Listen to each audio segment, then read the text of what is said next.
ॐ गणेशाय नमः।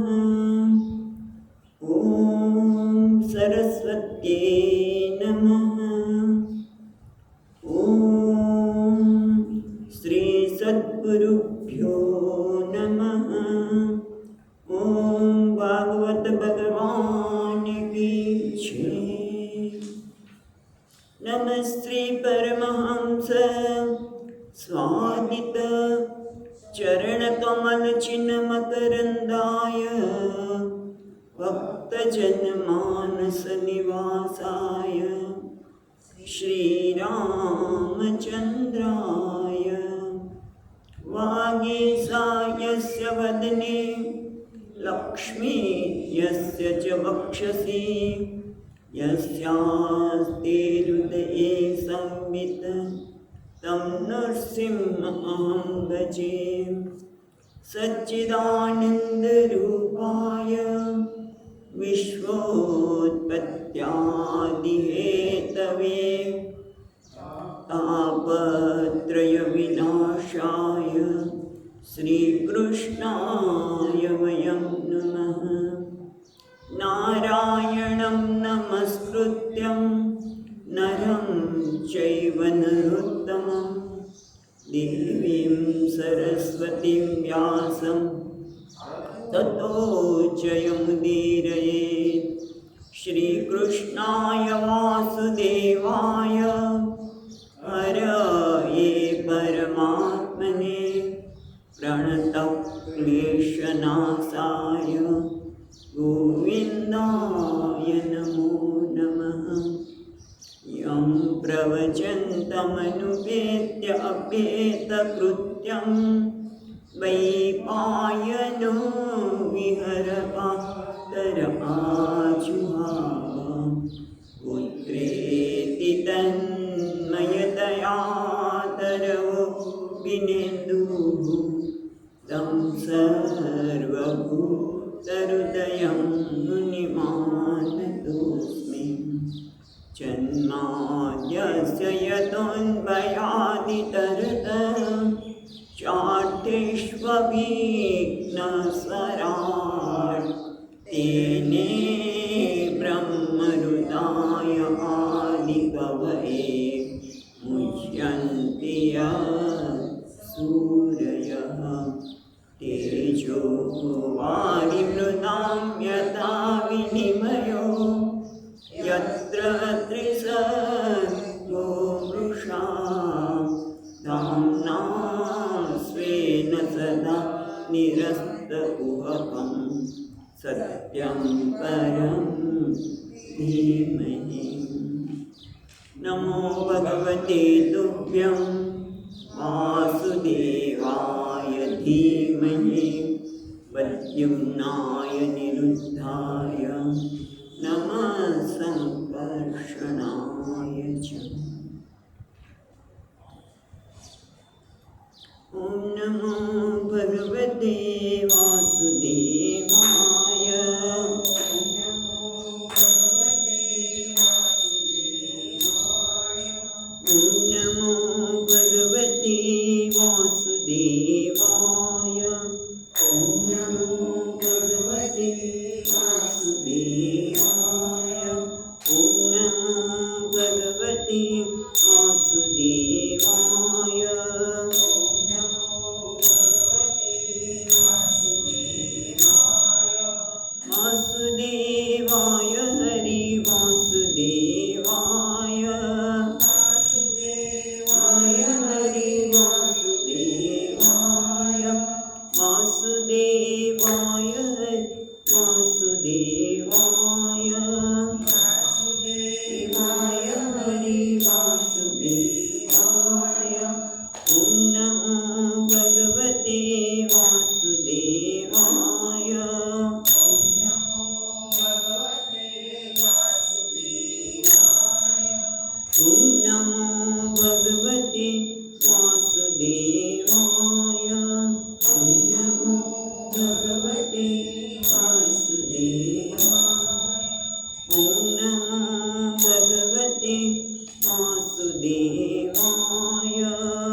वराहरूपे हरि वासुदेवाय वराहरूपे हरि वासुदेवाय वराहरूपे हरि वासुदेवाय वराहरूपे हरि वासुदेवाय पुरुषोत्तम हरि वासुदेवाय पुरुषोत्तम हरि वासुदेवाय पुरुषोत्तम हरि वासुदेवाय पुरुषोत्तम हरि वासुदेवाय ॐ नमो भगवते वासुदेवाय ॐ नमो भगवते वासुदेवाय ॐ नमो भगवते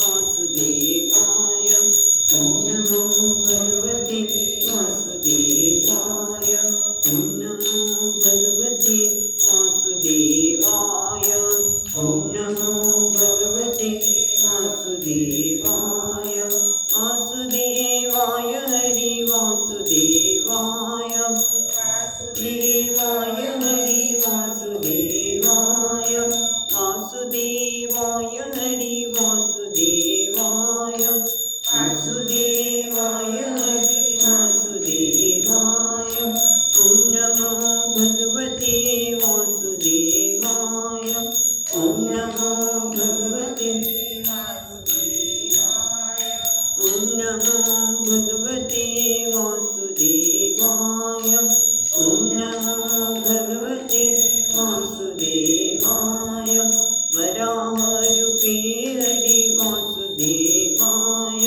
वराहरूपे हरि वासुदेवाय पुरुषोत्तम हरि वासुदेवाय पुरुषोत्तम हरि वासुदेवाय ॐ नमो भगवते वासुदेवाय ॐ नमो भगवते वासुदेवाय ॐ नमो भगवते वासुदेवाय नमो भगवते वासुदेवाय ॐ नमो भगवते वासुदेवाय ॐ नमो भगवते वासुदेवाय।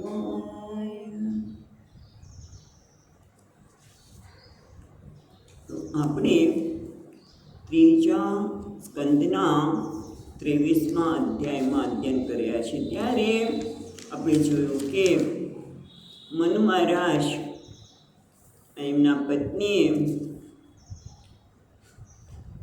પોતાની પુત્રી કદરુ મુનિને આપી અને ત્યાર પછી જે બહુ મહત્ત્વની વસ્તુ સ્ત્રીઓને બતાવે છે કે કેવી રીતે પતિની સેવા કરે છે કે સ્ત્રી અને પુરુષ બંનેને બતાવે છે કે એકબીજામાં વિશ્વાસ મહત્ત્વની વસ્તુ છે વિશ્વાસ પછી પોતાની પવિત્રતા આદર એ બધું જ આપણે વિસ્તારથી જોયું તો ઇન્દ્રિયનો નિગ્રહ બંને માટે છે ઇન્દ્રિયનો નિગ્રહ આંખ દ્વારા બરાબર આપણે વાત કરી ઇન્દ્રિયનો નિગ્રહ છે આંખ દ્વારા અને બીજો જીભનો આ બંને ઇન્દ્રિયો નિગ્રહ બહુ મહત્ત્વનો છે સેવા પ્રેમાળતા અને કામ કપટ દ્વેષ લોભ નિષિદ્ધ આચારનો ત્યાગ અને અભિમાનનો ત્યાગ બધું જ દેવહૂતિજીએ અનુસરીને લાંબા સમય સુધી પતિની સેવા કરી પોતાના શરીરને પણ દરકાર કર્યા વગર સેવા કરી ત્યારે કદરુ મુનિ ખૂબ ખુશ થઈ ગયા અને કહે છે કે તમારી શું ઈચ્છા છે ત્યારે કહે છે તમે લગ્ન વખતે જે વચન આપ્યું હતું એ વચનને પૂરું કરો ત્યારે બહુ મહત્ત્વની વાત કરે છે કે તમે મારી શરીરની પરવા કર્યા વગર જે સેવા કરી છે એના કારણે જે મેં મારા ધર્મપરાયણ તપ અને સાધનાથી ઉપાસનાથી જે સિદ્ધિ પ્રાપ્ત કરી છે એ દિવ્ય સિદ્ધિ તો તમને સહજતાથી મળી ગઈ માટે તમે દિવ્ય સિદ્ધિને જુઓ અને એ રીતે કે જે સિદ્ધિઓ દિવ્ય છે એટલે લાંબા સમય સુધી ટકવાવાળી છે. અને આ કયા પછી આપણે એ પણ જોયું કે દેવહૂતિજી કહે છે તમારા વચનનું પાલન કરો, ત્યારે પોતાના યોગ બળથી મન ઈચ્છે ત્યાં જઈ શકે વિમાનની પ્રાગટ્ય કર્યું. ત્યારે મૈત્રમુનિ કહે છે કે એ વિમાન ખૂબ સુંદર હતું, વિમાનની ખૂબ બધી પ્રશંસા કરી. એટલું સુંદર વિમાન હતું આપણે આગળ જોઈ ચૂક્યા છીએ. પણ એ વિમાનને જોઈને દેવહૂતિજીને કોઈ મન ઉપર પ્રસન્નતા દેખાય નહીં. અને કદરો મુનિ તો બધાના મનને જાણનારા છે, એટલે એમ થઈ ખબર પડી કે આ પોતાની જાત જે ખુશ થઈ ગઈ છે એ બધાના કારણે એ જરા પ્રસન્ન થયા નથી. એટલે કંઈ વાંધો નહીં કે તરત જ એમણે કહીને કહું કે તમે એક કામ કરો, તમે આ બિંદુ સરોવરમાં સ્નાન કરીને પછી આપણે વિમાન પર આરોહણ કરીએ. એટલે પતિ બસ એક જ વસ્તુ છે કે પતિએ કહ્યું કે તમે સ્નાન કરી આવો, એટલે પતિ પર પૂર્ણ વિશ્વાસ છે. અને આ બિંદુ સરોવર પણ કેવું છે, શુક્લ નારાયણના હર્ષ અશ્રુબિંદુથી ઉત્પન્ન થઈ રહ્યું, બહુ પવિત્ર કરનારું છે. અને એટલા માટે એ બિંદુ સરોવરમાં સ્નાન કરવા માટે એમાં મંચન કર્યું, અંદર ડૂબકી મારી. ત્યારે એક આશ્ચર્ય થયું. શું આશ્ચર્ય થયું કે સરોવરની મધ્યમાં એક મહેલ છે, એમાં ઈશ્વર વયની લાલ કમળની સુગંધવાળી 1000 કન્યાઓ દેવહૂતિએ જોઈ. અને એમની પાસે જઈને એ પ્રાર્થના કરવા લાગી કે અમે તો આપણી દાસીઓ છીએ, અમને યાજ્ઞા કરો કે અમે તમારા માટે શું કરી શકીએ. આમ કહીને દેવહૂતિજીને અભ્યંગ સ્નાન કર્યું, સુંદર દ્રવ્યોથી જે રીતે કહ્યું છે તે સુંદર સ્નાન કરાવવું, સ્નાન કરાવ્યું. અને નવા વસ્ત્રો આપ્યા, અલંકારો મહામૂલા મનગમતા ઝળકતા આભૂષણો અને સુંદર વસ્ત્રોથી સજ્જ કર્યા. એટલું જ નહીં, સાથે સાથે સર્વ ગુણોથી યુક્ત એવું ભોજન અને અમૃત જેવું સ્વાદિષ્ટ અને માદક પીણું પણ પીવા માટે આપ્યું. 29 શ્લોકમાં છે આમ, અને 30 શ્લોક સુધી આપણે જોયું હતું. 30મા શ્લોકમાં શું કહે છે આપણે વાંચી ફરી એકવાર, અને આગળ છે 30 શ્લોક સુધી જોઈ લો. યથાદર્શે સમાત્માનં શક્મેન વિરાજંબરમ વિરજમ કૃતસ્વસ્તયનમ કન્યાભિર્બહુમાનિતમ. ત્યાર પછી કન્યાઓએ એમને દર્પણ આપ્યું છે કે તમે જોઈ લો કે બધું બરોબર તો છે ને. જેમ આપણે કહ્યું ને ગઈ વખતે કે ભગવાનને અલંકાર ધરાવ્યા પછી એમને અરીસો આપવામાં આવે કે બધું બરોબર છે, તમારું મુગટ વગેરે અલંકાર વગેરે. ત્યારે એમણે જોયું યથા દર્શે, ત્યારબાદ દર્પણમાં શ્રગ્વેણ વિરાજ અંબરમ, પોતાને માળા ધારણ કરેલો, વિરાજ અંબરમ એટલે શ્વેત વસ્ત્રોવાળો, વિરજમ એટલે નિર્મળ, અને સાથે સાથે કૃતસ્વસ્તયનમ મંગળ કરવામાં આવેલો. એટલે કદાચ કન્યાઓ જ્યારે એમને શણગાર કરતા હશે ત્યારે મંગળ સ્વસ્તયન અને મંગળ વાચન પણ કરતી હશે. પણ એ રીતે પણ સ્નાન કરાવતી વખતે પણ આપણે ભગવાનનું નામ લઈને સ્નાન કરતા હોઈએ, એ રીતે એમને સ્નાન કરાવતી વખતે પણ સ્વસ્તિ મંત્રો બોલતા હશે અને તૈયાર કરતા હશે. ત્યારે એટલે કે સ્વસ્તયનમ એટલે મંગળ કરવામાં આવેલું તથા કન્યાઓ દ્વારા સન્માનિત, કન્યા બી બહુમાનિતમ, કન્યા વડે બહુમાનિત એવો પછી છેલ્લે આવશે પોતાના દેહને જોયો.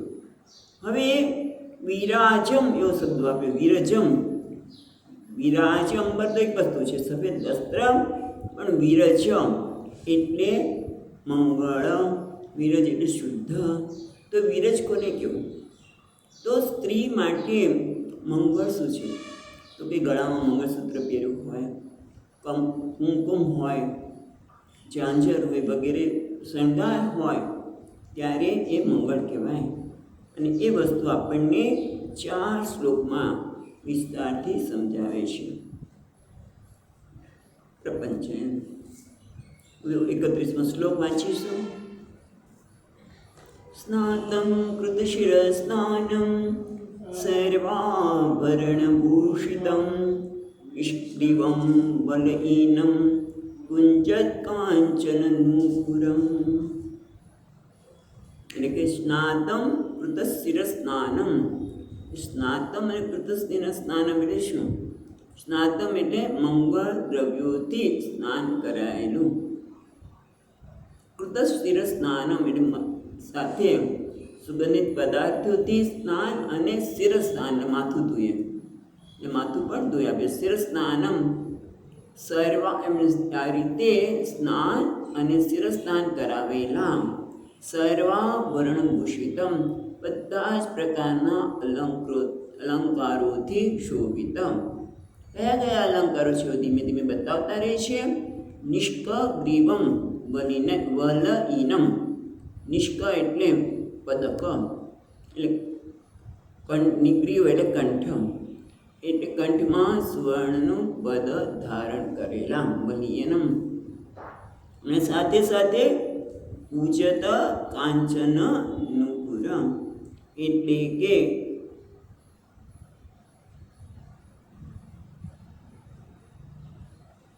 વલિનમ એટલે હાથમાં કંકણવાળા અને પૂજત કાંચન નુપુરમ અને પગમાં સોનાના ઝાંઝર. પણ કેવા? અવાજ કરવાળા. ઘણા લોકો પહેરે પણ અવાજ જ ન આવે એવું આજકાલ હોય છે. અવાજ કરતા મધુર અવાજ કરતા સુવર્ણના ઝાંઝરો પહેરેલા. હવે આગળ કે છે 32મો શ્લોક.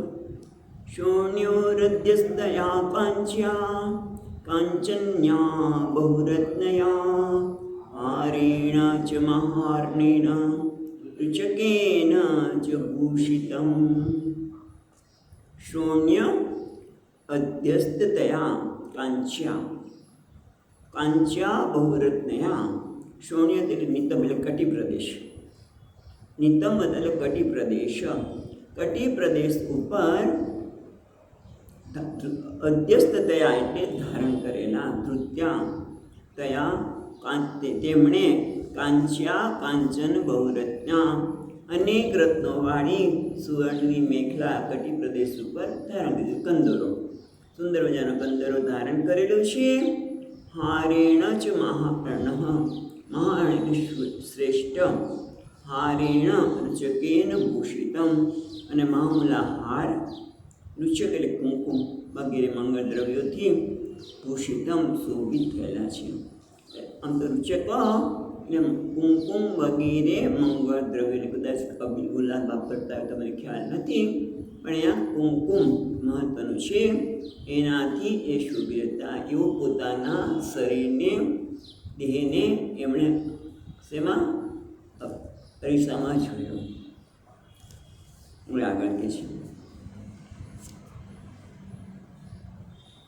સુદત્તા સુપ્રવાસ લક્ષ્ય દિગ્ધા પાંગેન ચક્ષુષા પદ્મકોશ શ્રુધા નીલૈઃ અલકૈશ્ચ લસત્મુખમ. હવે કહે છે સુદત્તા ને સુંદર દંત પંક્તિ. દત્તા એટલે સુદત્તા એટલે સુંદર દંત પંક્તિવાળા. સુબ્રુવા એટલે ભ્રુકુટી. સુંદર ભ્રુકુટી એટલે નેણવાળા. ભ્રુકુટી નેણવાળા. સલક્ષ્યમ સલક્ષણ. સલક્ષણ આપણે પછી જોઈએ. સ્નિગ્ધા પાંગેન ચક્ષુષા. સ્નિગ્ધા પાંગેન ચક્ષુષા પદ્મકોશ સ્પૃધા. બીજી કીટીમાં છે જો પદ્મકોશ સ્પૃધા એટલે કમળની કળી સાથે સ્પર્ધા કરતા. સ્પૃધા એટલે સ્પર્ધા કરતા.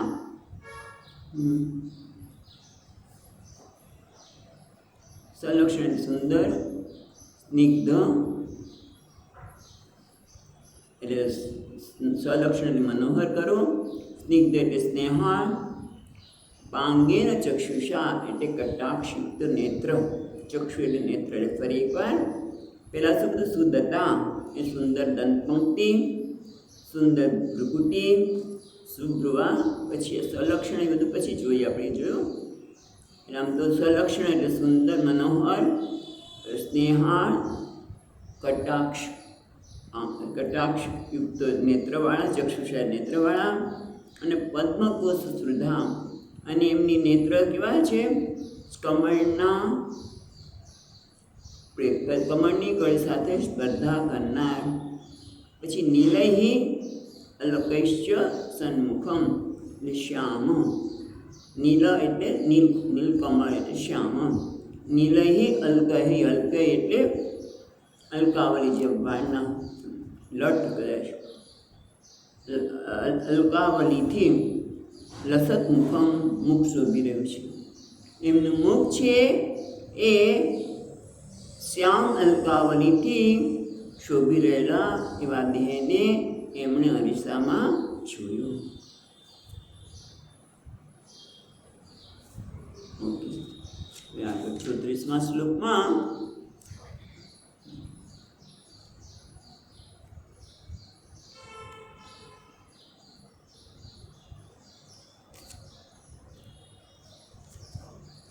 આમ પોતાના દેહને રમણ કરવા યોગ્ય અરીસામાં જોયું.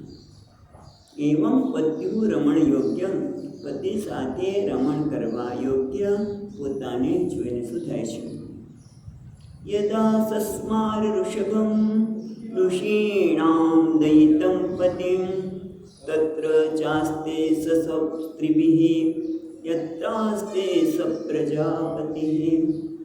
એટલે આવી રીતે પોતાને જોઈને યદા સસ્માર ઋષભમ, જ્યારે ઋષભમ ઋષિ, જ્યારે શ્રેષ્ઠ ઋષિને દયિતમ પતિ, મને શ્રેષ્ઠ ઋષિ તો ખરા પણ પોતાના પ્રિય પતિને યાદ કર્યા. સસ્માર યાદ કર્યા.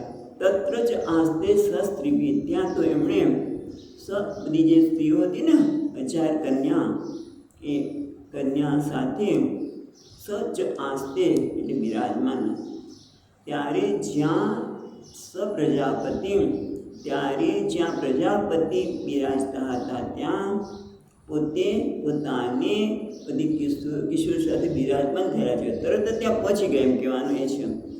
પોતે જ્યારે શ્રેષ્ઠ ઋષિ પ્રિય પત્નીનું સ્મરણ કર્યું ત્યારે જ્યાં પ્રજાપતિ બિરાજતા હતા ત્યાં આ સ્વરૂપ કિશોરી સાથે પોતાને જોયા. આગળ કહીશું 35મા શ્લોકમાં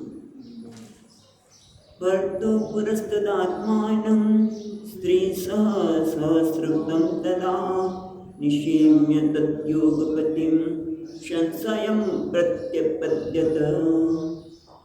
ભર્તુઃ પુરઃ અગ્રે તદાત્માનં સ્ત્રી સહસ્રવૃતમ તદા, એટલે કે નિશિમ્ય જોઈને, તદ્યોગગતિમ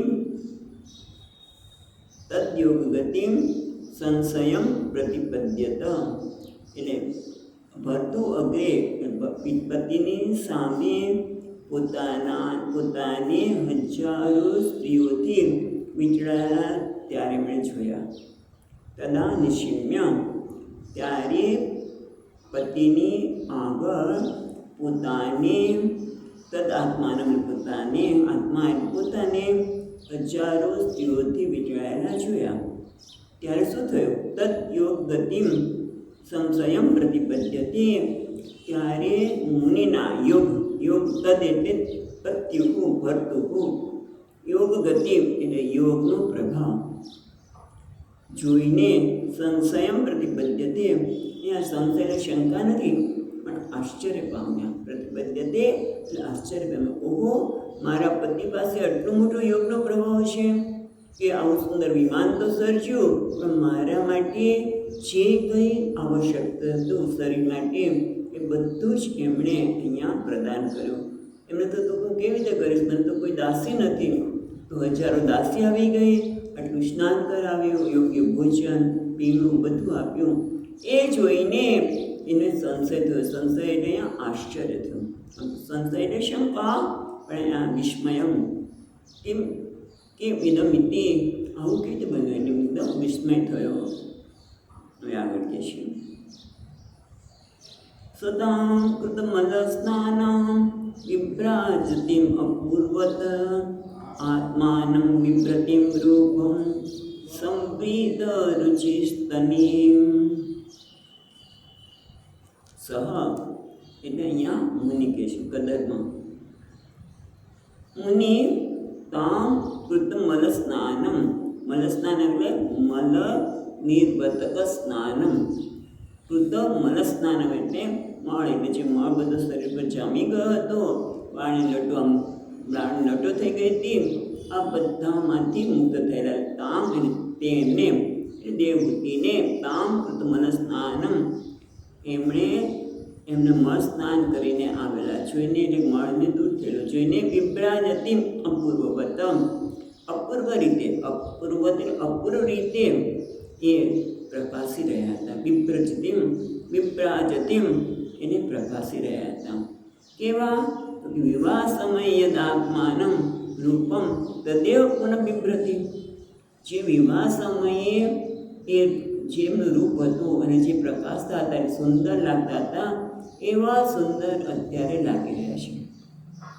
આત્માનમ બિભ્રતિ રૂપમ સવૃતમ ચિરસ્તનીમ એટલે કે છે આત્માનમ બિભ્રતિ રૂપમ પોતાના આત્માને સુંદર રૂપમાં પ્રકાશતા અને સાથે સુવ્રતિમ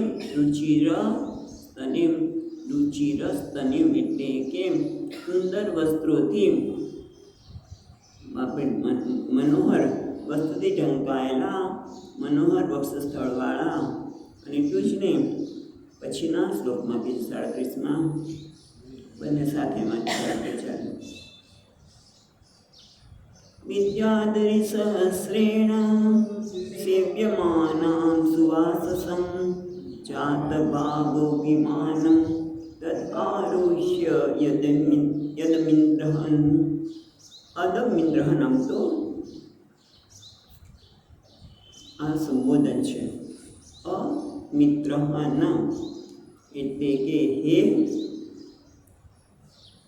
શત્રુ પર વિજયી. અમિત્રહન એટલે શત્રુ પર જેણે વિજય પ્રાપ્ત કર્યો છે એવા વિદુરજી. હે વિદુરજી, ત્યારે એ પહેલાં લગ્ન વખતે જેવા સુંદર લાગતા હતા, સુંદર રૂપવાળા, મનોહર રૂપવાળા, અને હજારો વિદ્યાધરી સહસ્રેણ સેવ્યમાનં સુવાસસં. વાસ એટલે વસ્ત્રો, એટલે મનોહર વસ્ત્રથી અને હજારો વિદ્યાધરીથી સેવાતા સુંદર વસ્ત્રોવાળા દેવહૂતિને જાત ભાવ એટલે તદ દર્શનાત ઉદ્ભવ કામ. એમના દર્શનથી એમનામાં કામ ઉત્પન્ન થયો, અને એટલે મુનિએ વિમાનમ તદ આરોહ્ય, પછી મુનિએ તેમને વિમાનમાં બેસાડ્યા. આરોહ એટલે બેસાડ્યા. હવે આગળ બીજું અમિત્રહન એટલે કામ વિજય છે. અમિત્રહન એટલે શત્રુ પર વિજય બરાબર છે, પણ અહીંયા બીજા ટીકાકારે બહુ સુંદર અર્થ કરે છે. જીત કામ, જેને કામ પર વિજય પ્રાપ્ત, શત્રુ પર વિજય પ્રાપ્ત કર્યો છે એક અર્થ કર્યો, પણ બીજા ટીકાકારે કર્યો હે અમિત્રહન, જેણે કામ પર વિજય પ્રાપ્ત કર્યો છે એવા વિદુરજી. ત્યારે દેવહૂતિ આટલા સુંદર લાગતા હતા, અને એમના પતિએ એમને વિમાન ઉપર બેસાડ્યા. હવે આગળ કહે છે 38મા શ્લોકમાં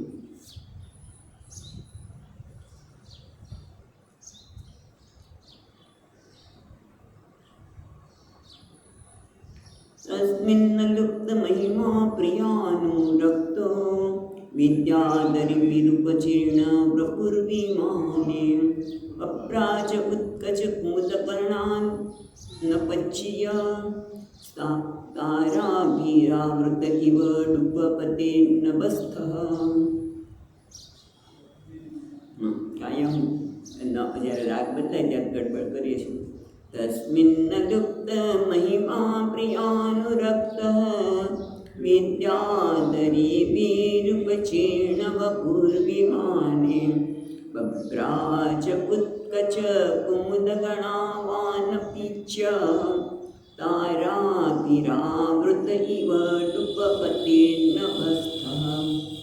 અત્યારે હવે આમાં 15 મુનિનું વર્ણન કરે છે. તસ્મિન તસ્મિન તે વિમાનમાં મુનિ બિભ્રાજ, ક્યાં છે બિભ્રાજ? ત્રીજી બભ્રાજ ને બભ્રાજ મુનિ. તસ્મિન વિમાને બભ્રાજ મુનિ શોભતા હતા. કેવા શોભતા હતા? તો પેલી લીટીમાં જઈએ. ન છે ને તસ્મિન ન લુપ્ત, ન લુપ્ત ને અલુપ્ત. અલુપ્ત એટલે કે અલુપ્ત મહિમા. અલુપ્ત એટલે કે જે મહિમા લુપ્ત થયો નથી. પણ અહીંયા મહિમા એટલે સ્વાતંત્ર્ય. ભલે મુનિ એવું લાગતા હોય પણ એ છતાં એ કેવા છે એનો મહિમા અલુપ્ત છે, સ્વતંત્ર છે. એ કામથી હણાયેલા નથી. કહેવાનું તાત્પર્ય છે કામથી હણાયેલા નથી. પણ એવું નથી અહીંયા કહેતા. અહીંયા તો એટલું જ કહે છે અલુપ્ત મહિમા, એટલે જેનો મહિમા લુપ્ત થયો નથી. એટલે સ્વાતંત્ર્ય જેમનું લુપ્ત થયો નથી એવા અખંડ મહિમાવાળા.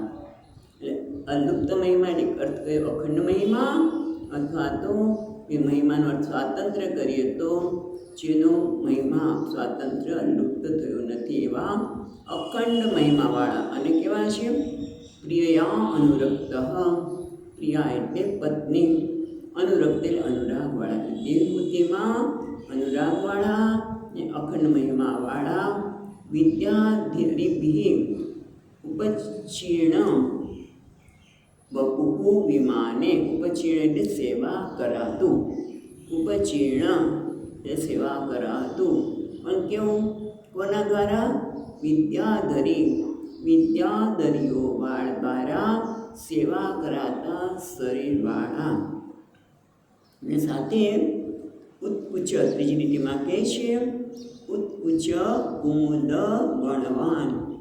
એટલે ઉત્કુચ એટલે ઉત્કુચ કુમુદ. કુમુદ એટલે કોઈની રાત્રે જે ખીલે ને એને કુમુદ કહેવાય ને. સવારે કમળ. કુમુદ એટલે કુમુદના સમૂહથી વિકસેલા, વિકસેલા કુમુદના સમૂહથી યુક્ત. પછી અપિચ્ય જે છે ને, અપિચ્ય કોના માટે છે ખબર છે? આપણે મુનિ માટે. અપિચ્ય એટલે અતિ સુંદર, અતિ સુંદર. અપિચ્ય એટલે અતિ સુંદર. અતિ સુંદર કેવા સુંદર છે? તો કે જેમ પૂર્ણ ચંદ્રમા હોય અને એની આજુબાજુ તારાઓ કેવા સુંદર લાગતા હોય એવા. એટલે કે છે તારાને ચંદ્રમાને બસ કઈ રીતે કીધું? તો કે છે તારા બીજી લીટીમાં છો, છેલ્લી લીટીમાં તારા બી આવૃત ઇવ ઉડુપતિ ઉડુપતિ નભસ્થ. જેમ આકાશમાં નભસ્થ, આકાશમાં પૂર્ણચંદ્ર જેવા, પૂર્ણચંદ્રમાં જેવા પણ કેવા તારાઓથી વિતરાયેલા હોય તેમ આકાશમાં રહેલા પૂર્ણચંદ્રમાં જેવા કદર્મ મુનિ તે વિમાનમાં શોભતા. આમનું તો વાત કરી દેવહૂતિજીની, પણ સાથે સાથે કદર્મ મુનિ પણ કેવા હતા કે જેનો મહિમા અખંડ છે, અથવા તો જેનું સ્વાતંત્ર્ય અખંડ છે, પ્રભાવિત થયું નથી એવા પ્રિય દેવહૂતિના અનુરાગવાળા વિદ્યાધરી. ત્યાં પાછું આપણે દેવહૂતિજીનું વર્ણન છે કે દેવહૂતિ કેવા છે? આપણે વિદ્યાધરીઓ દ્વારા સેવાતા અને વિકસેલા કુમુદના સમૂહથી યુક્ત અને સાથે અત્યંત સુંદર. તો સુંદર કોના માટે સરખામણી કરી? ચંદ્રમા સાથે. કે ચંદ્રમા જેમ તારાઓથી શોભિત છે આકાશમાં, એમાં પણ સુંદર દેખાઈ રહ્યા છે. હવે આગળ કે છે હવે તમે જો બધું ક્યાં ને ક્યાં લઈ જાય છે સુંદર. તેનાષ્ટલોક વિહાર કુલાચલેન્દ્ર રોણિષ્વનંગ સખા મારુત સૌભવાસુ સિદ્ધૈનુદો દુદનિપાત શિવસ્વનાસુ રેમે ચિરમ ધનવદ્લલનાવરુથી. તેને અષ્ટલોક વિહાર ઉચલા છે ને ઉચાલેન્દ્ર એટલે શું? તેના તે વિમાનમાં તે વિમાન દ્વારા તેના એટલે તે વિમાન દ્વારા અષ્ટલોકપાલ 8 લોકપાલો છે વિહાર કરે છે. ક્યાં? ઉચાલ ચેન્દ્ર એટલે મેરુ પર્વત.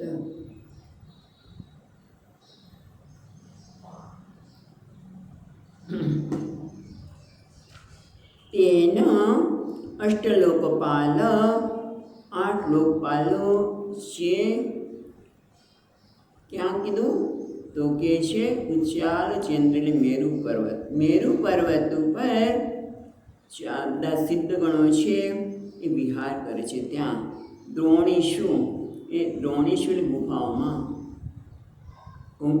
કોણ? અનંગ એટલે કામદેવ. અનંગ સખ અનંગ એટલે કામદેવ. અનંગ સખ એટલે કામદેવના સખા કોણ છે? મરુત એટલે પવન. પણ અહીંયા કયું મરુત છે? તો કે જે શીતળ છે, સુગંધી છે અને મંદ છે.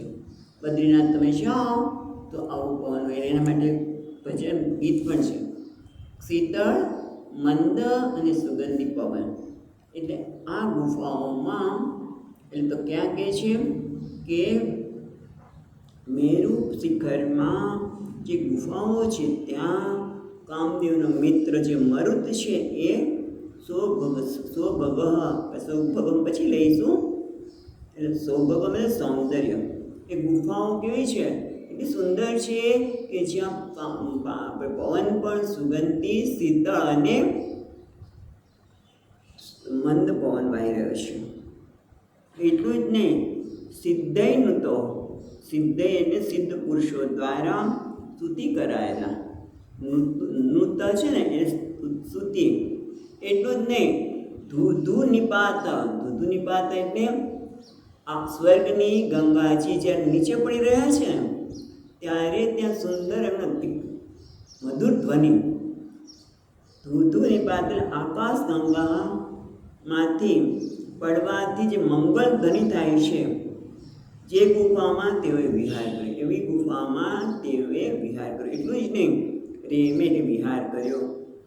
પણ હજી બાકી છે. ધૂધુ નિપાત શિવ સ્વનાસુ. શિવ એટલે મંગળમય, નાસુ એટલે વાસ. જ્યાં સ્વર્ગની ગંગા નીચે પડી રહ્યા છે ત્યારે મંગળમય અવાજ થાય છે. એટલું જ નહીં, ધનવદ એટલે કુબેર છે. ધનદ જે ધન આપે છે. કુબેરજી ધન આપનારા છે. કુબેર ધનના સ્વામી છે એટલું નહીં, પણ એ બધાને ધન આપનાર પણ છે. કુબેરજી ધન માટે કરે કુબેરાય નમઃ. લોકો જતા જ કુબેર ભંડારે એના માટે. એટલે કુબેરની છે લલનાવરુથી. લલના એટલે સુંદર સ્ત્રીઓના સમૂહથી વસતા. એટલે જોઈ લે બધા શબ્દો તો છે. હા, હવે જોઈએ લલનાવરુથી લાવણમય સ્ત્રીઓના સમૂહમાં વસતા. પછી સિદ્ધેનુત સિદ્ધ ગણસ્ત્રીની સ્તુતિ કરાયેલા મુનિવર કદર્મ કામદેવના મિત્ર મારુતિથી સુખકર બનેલી અને દેવ નદી ગંગાજીના પડવાથી મંગળ ધ્વનિથી ગુંજતી, તેમજ અષ્ટલોકપાલ વિહાર માટે બનાવેલી મેરુ પર્વતની ગુફામાં કુબેરની જેમ ધનદબત એટલે કુબેરની જેમ ચીરકાળ પર્યંત. ચિરમ છે ને રેમે ચિરમ એટલે ચીરકાળ પર્યંતમ વિમાન દ્વારા વિહાર કર્યો. હવે આગળ કે છે એટલું જ નહીં, બીજી બધી ક્યાં ગયા પણ બતાવે છે. વૈશ્રભ કે સુરનસે નંદે પુષ્પક ભદ્ર કે માનસે ચૈત્રથે ચ સરે મે રમયારત. બધા ઉદ્યાનની વાત કરે છે. વૈશ્રભક સુરસન નંદને નંદન પુષ્પભદ્ર અને હજી એક બાકી છે ચૈત્રરથ તથા ચૈત્રરથ નામના દેવોના ઉદ્યાન. આ બધા ઉદ્યાન કેના છે? બગીચાઓ દેવોના ઉદ્યાન. કે નંદન આવ્યું ને, નંદનવન એટલે વૈશ્રભક સુરસન નંદન પુષ્પભદ્ર તથા ચૈત્રરથ નામના દેવોના ઉદ્યાનમાં. અને પછી માનસે એટલે માન સરોવર માં સરેમે રમયા રતઃ એટલે પ્રસન્ન થઈને, રેમે એટલે રમણ કર્યું, સ એટલે કદરમાં ઋષિએ, રમયા એટલે પોતાની પત્ની સાથે ત્યાં પ્રસન્ન થઈને રમણ કર્યું. વિમાનમાં તો લાંબા સમય એટલે ગુફામાં તો લાંબા સમય સુધી રહ્યા. કુબેર વતન કુબેરની નીચે લાંબા સમય સુધી ત્યાં વિહાર કર્યો. એટલું જ નહીં, દેવતાઓના જે ઉદ્યાન છે એમાં પણ પ્રસન્નતાથી પોતાની પત્ની સાથે એમણે રમણ કર્યું. હવે આગળ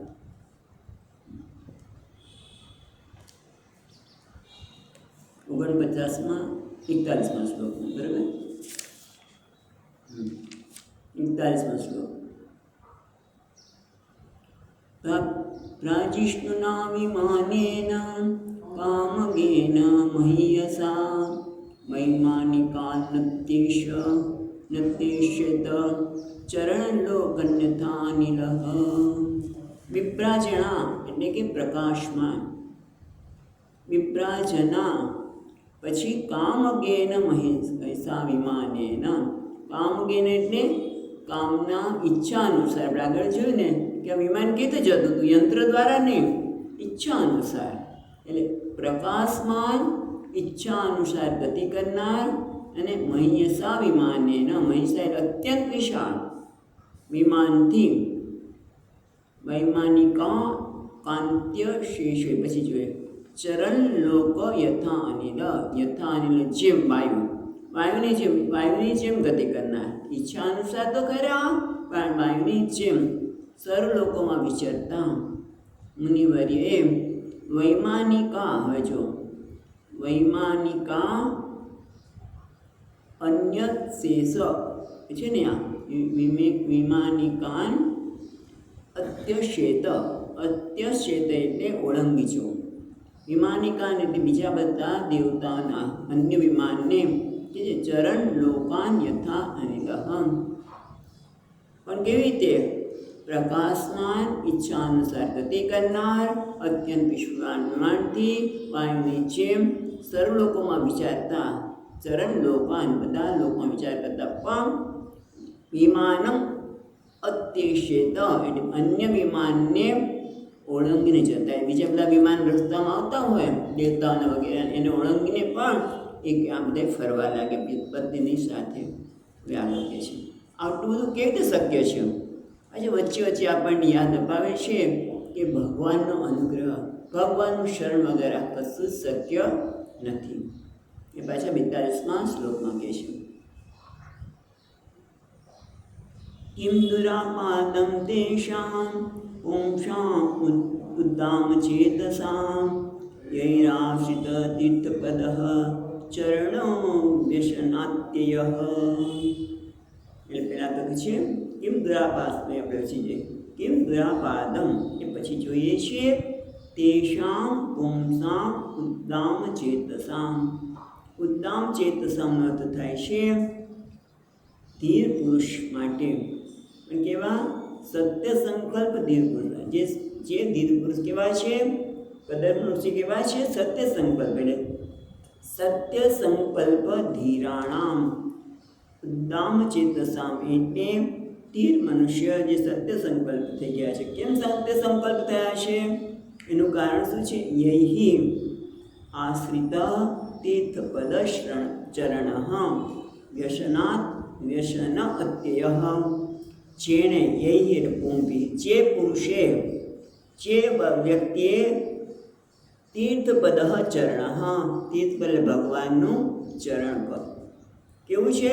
વ્યસન અત્યયઃ બસ વ્યસન એટલે વ્યસન એટલે તાપત્રય વિનાશક, 3 પ્રકારના તાપથી નાશ કરનાર ભગવાનનું ચરણ છે, ભગવાનના ચરણો છે.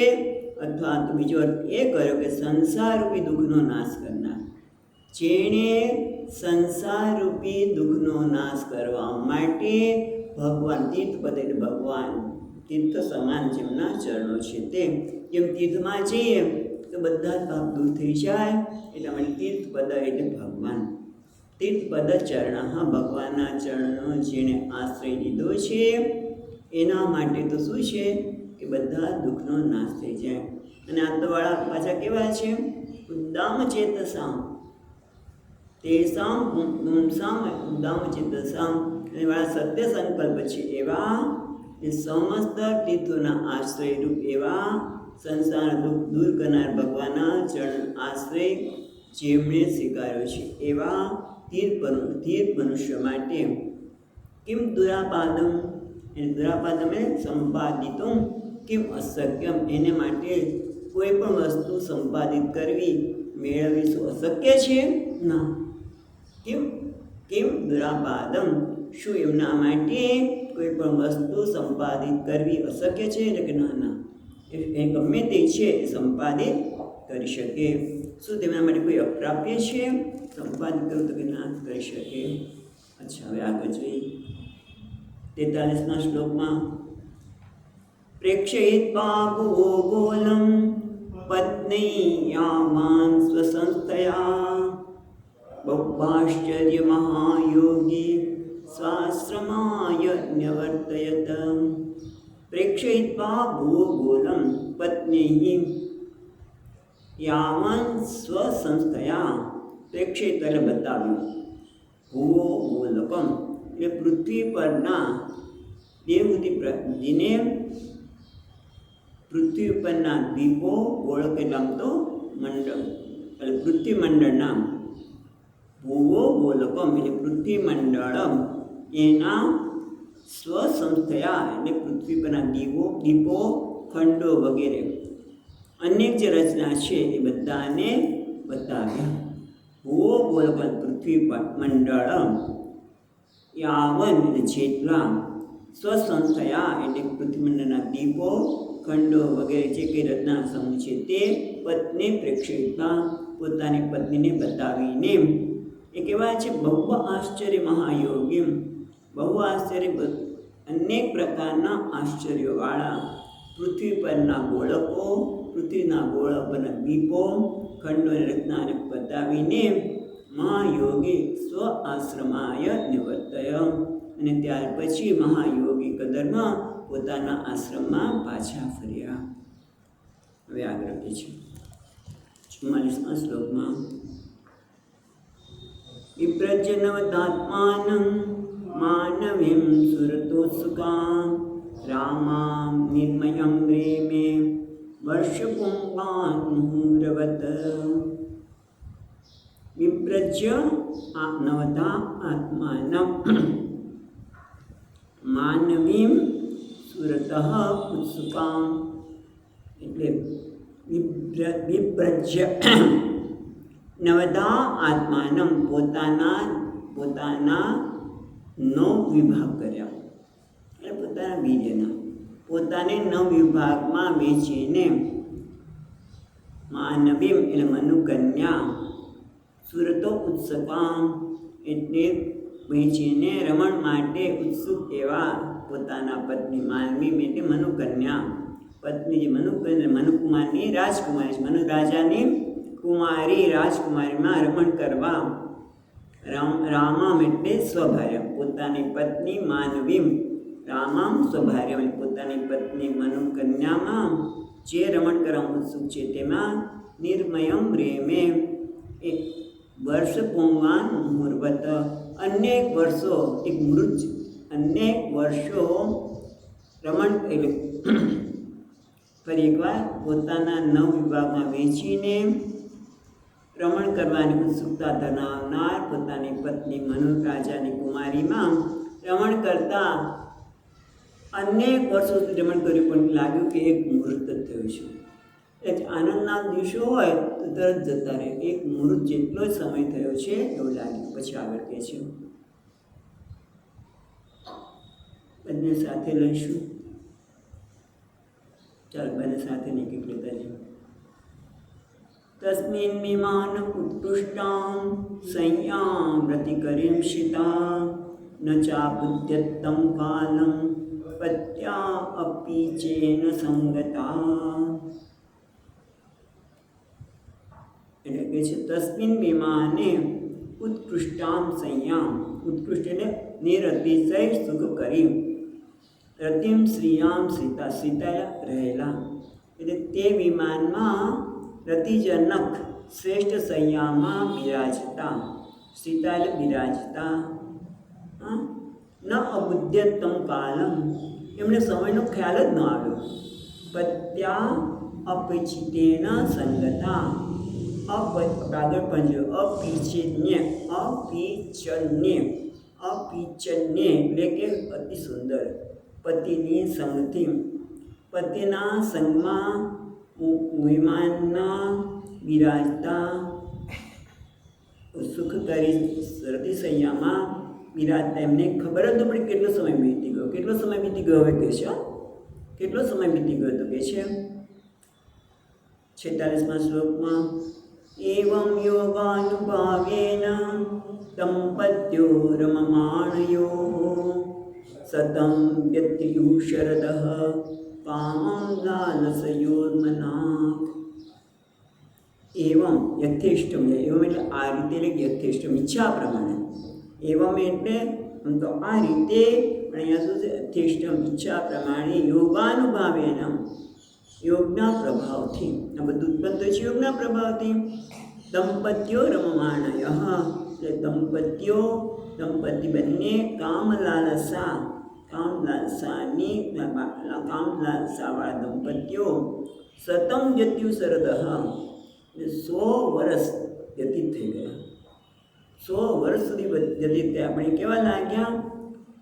કામલાલસયો મના, મના એટલે ઈશદ કાળ, એટલે એકદમ અલ્પકાળ જેટલું લાગ્યું.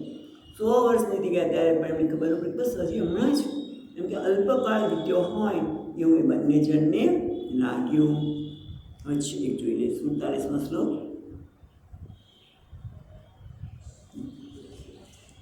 તસ્માદત્તરેતસ્તાં ભાવયન આત્મવિત નોધા વિધાય રૂપમ સ્વં સ્વસંકલ્પ વિભુ. હવે કહે છે તસ્યામ એટલે તેના, આ તત્વ નિહિતમ એમાં મૂક્યું, રેતઃ વીર્યને. પણ મહત્વની વસ્તુ છે ભાવયન આત્મના આત્મવિદ. આત્મને એટલે પોતે કેવા છે આત્મવિદ, એટલે આત્મવિદ એટલે બીજાના સર્વ સંકલ્પોને જાણનાર. આત્મવિદ સર્વ સંકલ્પવિદ, બીજાના બધા સંકલ્પોને જાણનાર. એટલે બીજાના પણ જાણે છે. તો કયા સંકલ્પ જાણે છે? અહીંયા તો ખાલી એટલું જ કહી દીધું, પણ ટીકાકાર કહે છે કે અનેક સંતાન, દેવહૂતિજીને અનેક સંતાનની માતા બનવું હતું. એ સંકલ્પ પણ જાણી ગયા. એટલું જ નહીં, બીજા પણ એક સંકલ્પ છે. ખાલી દેવહૂતિજીનો સંકલ્પ છે એવું નહીં, બ્રહ્માજીનો પણ સંકલ્પ હતો પિતાનો. શું કે અને મરીચી વગેરે ઋષિઓના વિવાહ માટે પણ બ્રહ્માજીનો સંકલ્પ હતો, એ પણ જાણતા હતા. અને પોતાની પત્નીને પણ બહુ સંતાનોની માતા બનવું છે એ પણ જાણતા હતા. એટલે ભાવયન ચિંતન, એમણે ચિંતન કર્યું કે બધા એ સંકલ્પ છે, તો હવે શું કરું? પોતાના નોધા વિધાય રૂપમ, પોતાના વીર્યના 9 ભાગ કર્યા. વિધાય સ્વમ સંકલ્પ બત વિધુ વિભુ, વિભુ એટલે આમ તો સામર્થ્ય, એટલે કે તે કરવા માટે સમર્થ હતા એવા. તેમણે આત્મવેત્તા, આત્માનમ આત્મવેત્તા છે તેવા દેવહૂતિમાં પછી અના શબ્દ છે. જો પેલા આપણે ગુજરાતી જોઈએ પછી ટીકા બહુ સુંદર છે, એ પણ જોઈશું કે સર્વ સંકલ્પોના જાણનારા, આત્મજ્ઞાની આત્મવિદનો અર્થ આત્મજ્ઞાની સમર્થ મુનિરાજે કદર્મે પોતાના સ્વરૂપને 9 પ્રકારે વિભાજિત કરી દેવહૂતિમાં મનથી ચિંતન કરતા તેમાં વીર્યનું આધાન કર્યું. કોઈ દિવસ અહીંયા આવે ત્યારે સ્વિચ ઓફ કરવાનું ભૂલી જાય. હવે જો અહીંયા મહત્વનું